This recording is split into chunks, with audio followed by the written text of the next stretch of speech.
যদি বলা হয় বাংলাদেশের ভিতরে স্নাইপারের বেস্ট প্লেয়ারকে, তাইলে আসবে আমাদের কুরুল ভাই। যদি বলা হয় ইন্ডিয়া কিংবা নেপালিয়ান সার্ভারের স্নাইপারের বেস্ট প্লেয়ারকে, তাইলে আসবে রয় গেমিং কিংবা আজ্জু ভাই। কিন্তু কখনো যদি বলা হয় পুরো বিশ্বের ভিতরে স্নাইপারের বেস্ট প্লেয়ারকে, তাইলে কে আসবে জানো? আমি জানি তোমরা অনেকেই বুঝতে পারছো আমি কার কথা বলতে চাচ্ছি। হ্যাঁ, এক সময়ের স্নাইপারের রাজা এবং হাজারো ফ্রি ফায়ার প্লেয়ারের ইমোশন বিটুকের কথা বলতেছি।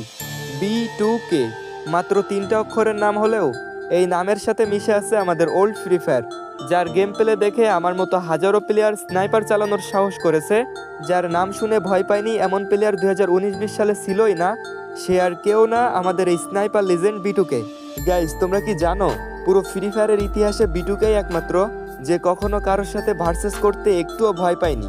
বিপরীত সাইডে যতই হ্যাকার লেভেলের প্লেয়ার থাকুক না কেন, B2K তাদের সাথে ভার্সেস করতো এবং সেই ম্যাচটা জিতেও যেত। 2019 সালে তৈরি হওয়া এই স্নাইপার লিজেন্ডকে আমরা 2025 সালে এসেও ভুলতে পারি নাই। হয়তো নতুন নতুন আমরা হাজারো স্নাইপার লিজেন্ডকে পাবো, কিন্তু B2Kর জায়গাটা কেউই কখনো নিতে পারবে না। এই স্নাইপার লিজেন্ড আমাদের মনে আগেও ছিল, এখনও আছে আর ভবিষ্যতেও থাকবে। যাই হোক গাইজ, তোমরা এখনও আমার মতো এই স্নাইপার লিজেন্ডকে মিস করো কিনা কমেন্টে জানিয়ে যেও।